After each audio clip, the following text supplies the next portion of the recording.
주님께서 여러분과 함께 루카가 전한 거룩한 복음입니다. 주님 영광 받으소서. 예수님께서 겟네사렛 호숫가에 서 계시고 군중은 그분께 몰려들어 하느님의 말씀을 듣고 있을 때였다. 그분께서는 호숫가에 대어놓은 배 두 척을 보셨다. 어부들은 거기에서 내려 그물을 씻고 있었다. 예수님께서는 그 두 배 가운데 시몬의 배에 오르시어 그에게 뭇에서 조금 저어 나가 달라고 부탁하신 다음 그 배에 앉으시어 군중을 가르치셨다. 예수님께서는 말씀을 마치시고 나서 시몬에게 이르셨다. 깊은 데로 저어 나가서 그물을 내려 고기를 잡아라. 시몬이 스승님, 저희가 밤새도록 애썼지만 한 마리도 잡지 못하였습니다. 그러나 스승님의 말씀대로 제가 그물을 내리겠습니다 하고 대답하였다. 그렇게 하자 그들은 그물이 찢어질 만큼 매우 많은 물고기를 잡게 되었다. 그래서 다른 배에 있는 동료들에게 손짓하여 와서 도와달라고 하였다. 동료들이 와서 고기를 두 배에 가득 채우니 배가 가라앉을 지경이 되었다. 시몬 베드로가 그것을 보고 예수님의 무릎 앞에 엎드려 말하였다. 주님, 저에게서 떠나주십시오. 저는 죄 많은 사람입니다. 사실 베드로도 그와 함께 있던 이들도 모두 자기들이 잡은 그 많은 고기를 보고 몹시 놀랐던 것이다. 시몬의 동업자인 제베드의 두 아들 야고보와 요한도 그러하였다. 예수님께서 시몬에게 이르셨다. 두려워하지 마라. 이제부터 너는 사람을 낚을 것이다.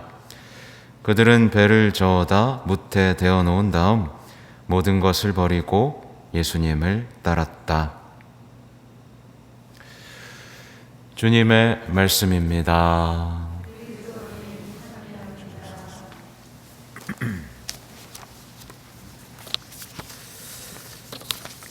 전미예수님, 네, 반갑습니다. 손 한번 흔들어 주실래요? 손 한번. 네, 고맙습니다. 아니, 너무 멀리 앉아가지고 나 싫어하는 줄 알고 가까이 앉아주세요. 그래서 이렇게 제가 1년밖에 없지 않습니까? 같이 얼굴도 마주하고 또 하나님도 더 가까이 느끼는 시간이 되었으면 좋겠어요. 저녁 시간에 이렇게 좀 이렇게 자유롭게 저도 강론하기도 편한 시간이거든요. 복음을 읽다가 제가 강론 써놓은 게 있거든요. 근데 왜 써놓은 대로 하고 싶지 않죠?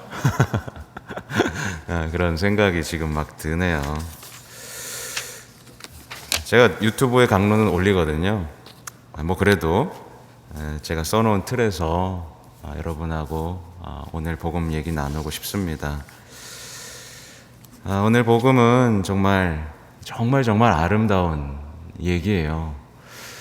평범했던 한 어부에게 예수님이 다가오시고 그의 삶의 언어로 말을 건네시는 거죠.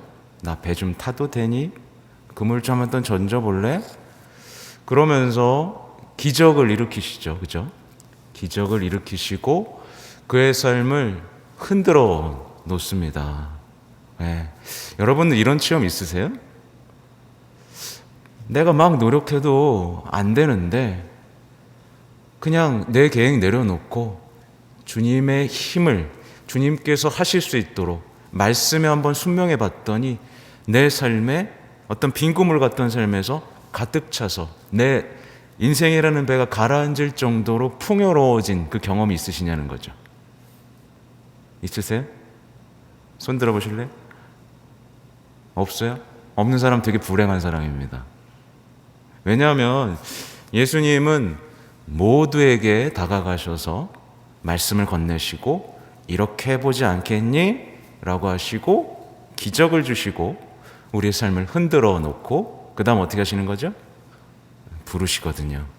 나랑 같이 이제는 그렇게 실패하는 삶, 낙담하는 삶, 빈 구물만 끌어올리면서 삶의 굴레에 갇혀있는 그 삶에서 나와서 더 넓은 대양으로 가자. 더 넓은 바다로 가서 내 자비, 내 사랑의 증거자가 돼주지 않겠니? 나를 한번 따라보지 않을래? 그 그물 없어도 돼. 내가 고기 줄게.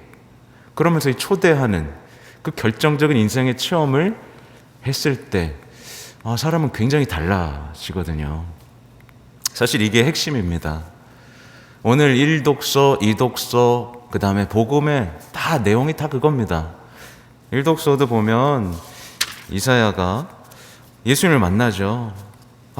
큰일 났다. 나 이제 망했다. 예수님의 그 전능하심, 거룩하심을 보면서 나의 어떤 비천함을 만나는 거예요. 그러니까 이따 설명을 드리겠지만 삶의 기적을 체험한 사람은 반드시 주님을 만납니다. 그리고 그 주님을 제대로 만난 사람은 자기가 죄인인 줄 알아요. 그러니까 자기가 죄인인데 용서해 주셨다는 이 십자가의 자비를 체험하는 거죠. 그래서 감히 내가 이 자리에 있다니, 감히 내가 이 자리에 있다니라고 소리치면 어떡하지? 라고 할 때 주님의 어떤 뜨거운 그 빛의 불길, 말하자면 예수님이 빛이시잖아요. 이 빛은 우리의 비천한 내적인 누더기 같은 마음을 환하게 드러나죠. 그죠? 근데 거기서 그치지 않는 거예요.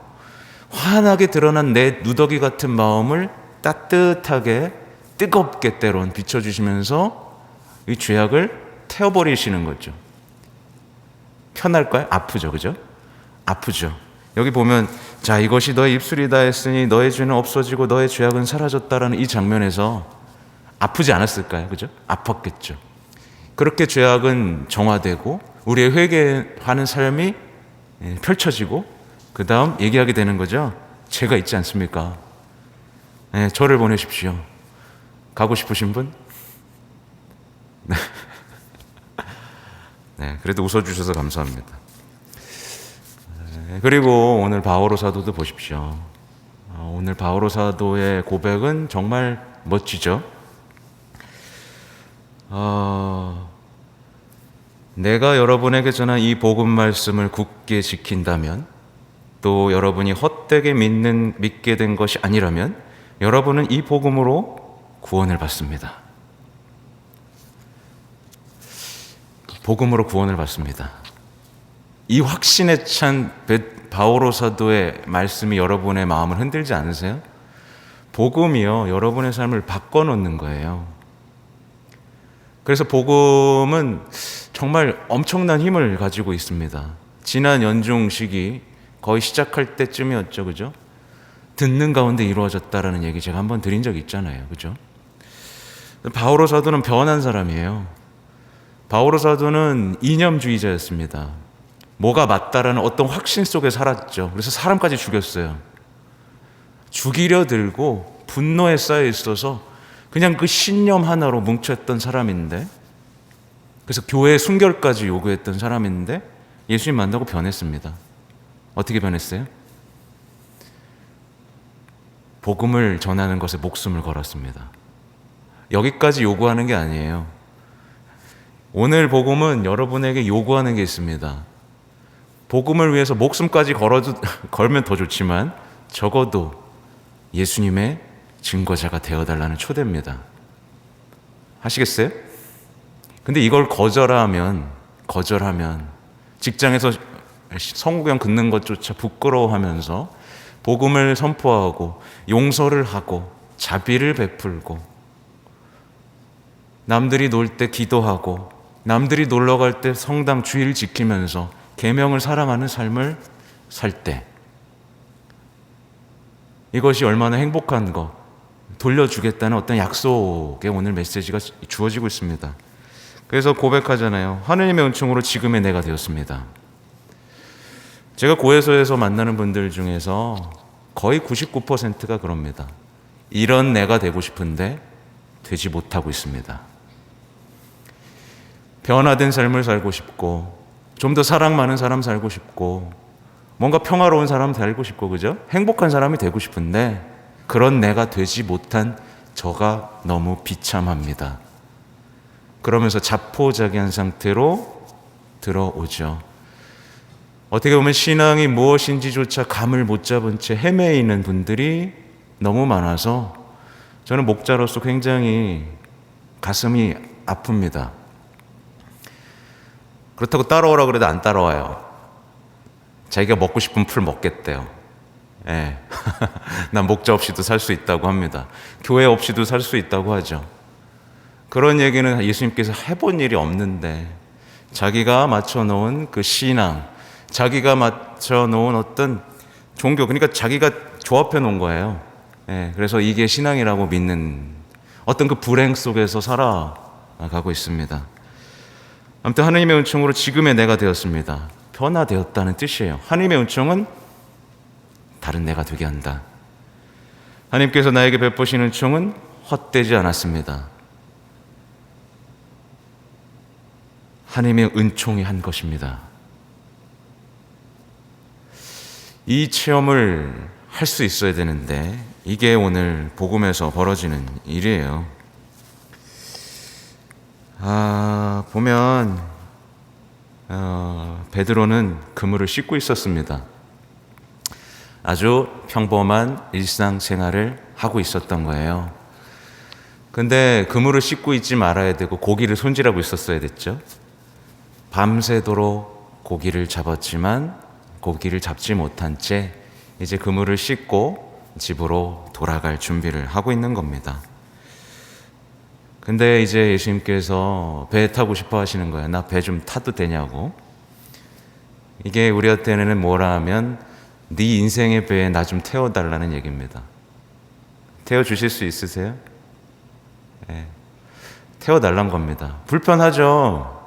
남아있으면 편한데 예수님이 타는 겁니다. 그럼 예수님 시킨 대로 좀 해야 되잖아요. 불편한 겁니다. 근데 타길 원하세요. 그리고 그곳에서 사람들과 거리를 둔 채 가르침을 주시죠. 베드로는 그걸 지켜봤어야 될 겁니다. 졸리지만 기다렸어야만 했겠죠.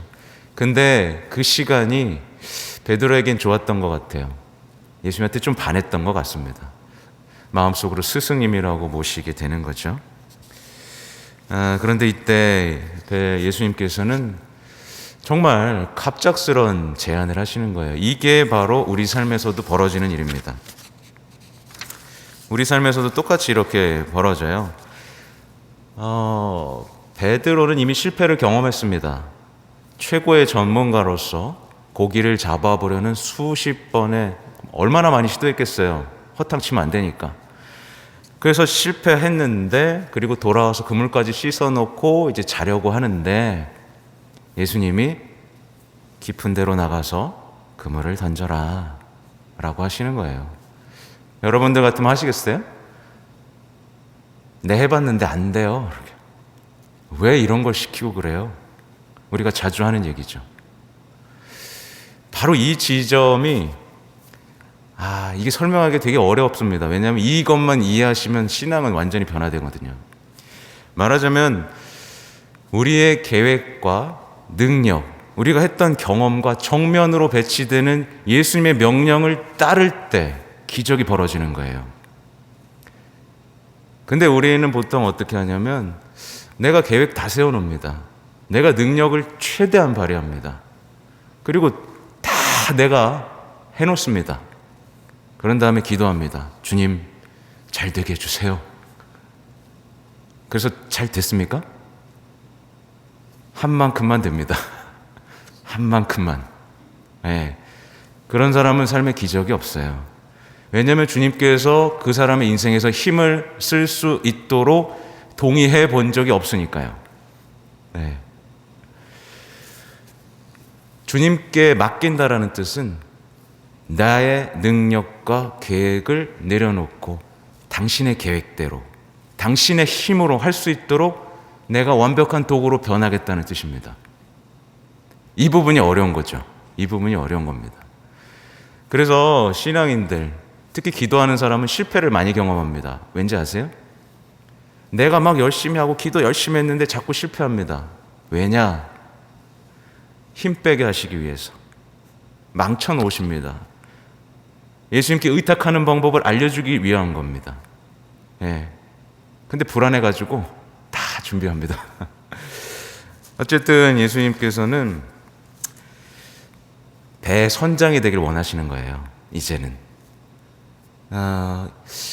근데 우리가 왜 안 던질까요? 내가 더 똑똑하다고 생각하니까, 내가 더 많이 한다라고 생각했기 때문에 예수님에게 주도권을 드리지 않는 거죠.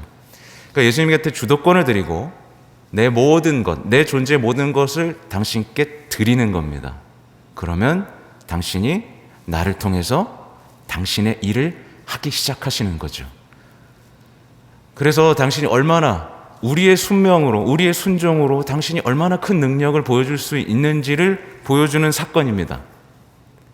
말도 안 되는 일이 벌어지는 거죠. 물고기가 그물에 그냥 찢어질 정도로 걸리는 거죠. 예.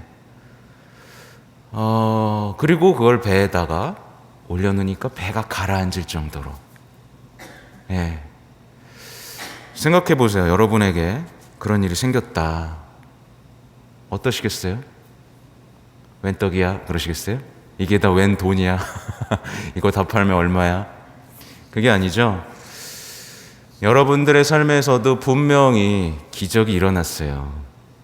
네, 기적이 일어났을 겁니다. 기적이 매일매일 일어날 겁니다. 근데 그걸 못 알아보는 거겠죠. 아까 말씀드린 것처럼 그래요. 아무튼 기적을 보고 나서 그 전에 말씀드린 기적을 보자마자 베드로는 어떻게 하죠? 무릎을 꿇고 주님, 저에게서 떠나 주십시오. 저는 죄 많은 사람입니다. 라고 얘기하죠. 그러니까 주님의 기적을 알아보면 아까 말씀드린 대로 자신을 찾아오신 주님을 만나게 되는 겁니다. 그 결정적인 만남. 주님이시군요. 그리고 주님을 알아본 사람, 내 삶에서 나 같은 비천한 사람에게 기적이 일어나다니 이걸 아는 사람은 자신이 부당한 죄인인 걸 알아요. 이제 나는 이렇게 죄인인데 이 거룩하신 분이 내 삶을 바꿔놓으시려고 하시는구나. 그걸 무릎 꿇고 주님, 저는 죄인입니다. 저는 당신과 함께할 자격이 없습니다. 라는 어떤 겸손함을 갖게 되는 거죠. 그리고 아까 말씀드린 대로 하나님이 자비를 베푸시는 거예요. 그 용서, 그죠? 용서받은 사람은 주님을 이제 사랑할 수 있게 되고 주님의 사랑을 체험한 사람은 변화되게 됩니다. 이 과정은 인간관계에서도 그래요. 그죠? 아무리 잔소리해봐야 바뀌나요? 사랑을 체험하면 바뀌죠. 그죠? 저 사람이 날 사랑하는구나. 저 사람이 나를 아껴주는구나. 저 사람이 나에게 그죠? 그러면 바뀝니다. 바뀌어요. 그러니까 예수님 만난 사람도 당연히 바뀌죠. 그렇게 기적, 만남, 회개, 변화, 이게 어떻게 보면 신앙의 공식이에요. 예. 여러분들에게 그런 일이 벌어질 수 있기를 바랍니다. 그래서 이제 예수님께서는 두려워하지 말라고 하시죠. 두려워하지 마라. 나 그런 사람 아니야. 두려워하지 말고 이제 나 따라라. 너는 이제 사람 낚을 것이다. 이 초대가 굉장히 아름다운 겁니다. 왜냐하면 어려운 말로 안 하시잖아요. 너 고기 잘 잡지? 너 고기 잘 잡더라. 그럼 나랑 이제 사람 좀 잡아볼래? 이 얘기입니다. 그러니까 여러분의 삶에도 분명히 찾아가시는 거예요. 여러분들 잘하는 거 있죠? 예, 좋아하는 거 있죠? 그것을 잘하는 거에서 그것을 통해서 나의 일을 좀 같이 해볼래? 라고 더 큰 바다로 초대하시는 거예요. 더 깊고 넓은. 예, 거기 매여 있지 말고 이제 정말 너의 소명, 너의 부르심, 너가 창조된 이유를 내가 새롭게 이끌어 줄게 라고 이렇게 초대를 해주시는 거예요. 얼마나 아름답습니까? 예, 응답하실 거죠? 예, 빨리 찾아보셔야 돼요. 내 삶의 기적이 어디 있었지? 그래서 베드로는 배를 저어다 물에 대어놓고 모든 것을 버리고 예수님을 따라 나섭니다. 이제 기적을 봤기 때문에 그물이 필요 없다는 걸 이제 아는 겁니다. 그러니까 내가 준비하고 내가 갖춰왔던 것들이 이젠 필요 없다는 걸 아는 거예요. 저분만 있으면 되겠구나. 주님만 있으면 내가 가난해도 상관없겠구나. 그래서 행복선은 첫 번째가 뭐예요? 행복하여라 마음이 가난한 사람들, 주님만으로 만족한 사람들을 뜻합니다.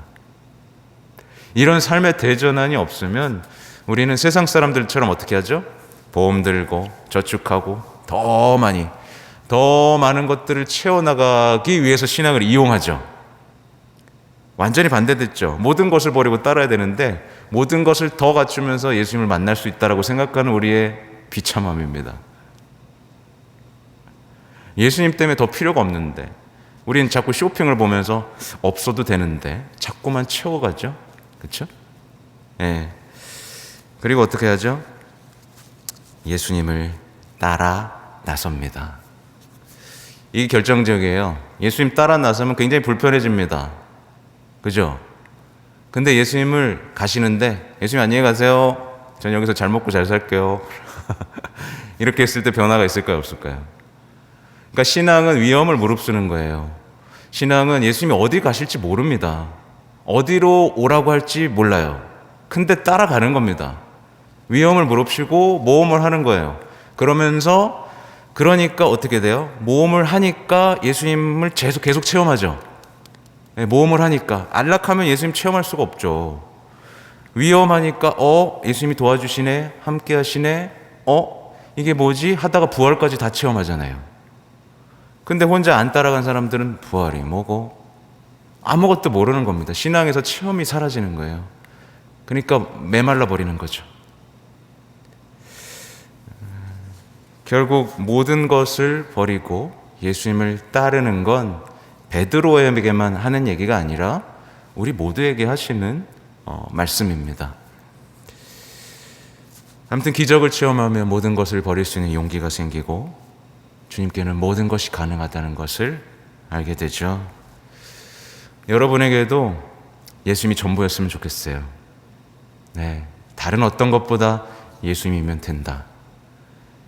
이건 맹신이 아닙니다. 맹신이 아니라 정말 그분이 내 삶의 모든 것이고 내 삶의 주인이시고 내 삶의 반석이라는 그 체험을 반드시 하셔야만 해요. 그러면 신앙이 얼마나 아름다운지를 알게 되고 내 삶의 감사가 꽃피게 되고 내 삶의 의미가 되찾아지고 얼마나 아름답습니까? 그분이 나를 쓰시겠다는데 세상을 창조한 분이 나와 함께 일하고 싶으시다는데 이거보다 더 좋은 일이 있을까요? 그 영광된 일을 위해서 우리는 거룩한 삶을 추구해야 됩니다.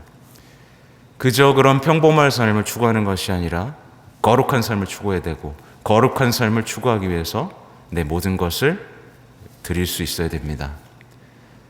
그런 아름다운 부르심에 대한 응답이 여기 계신 모든 분들에게 오늘 이루어질 수 있기를 기도하겠습니다. 아멘.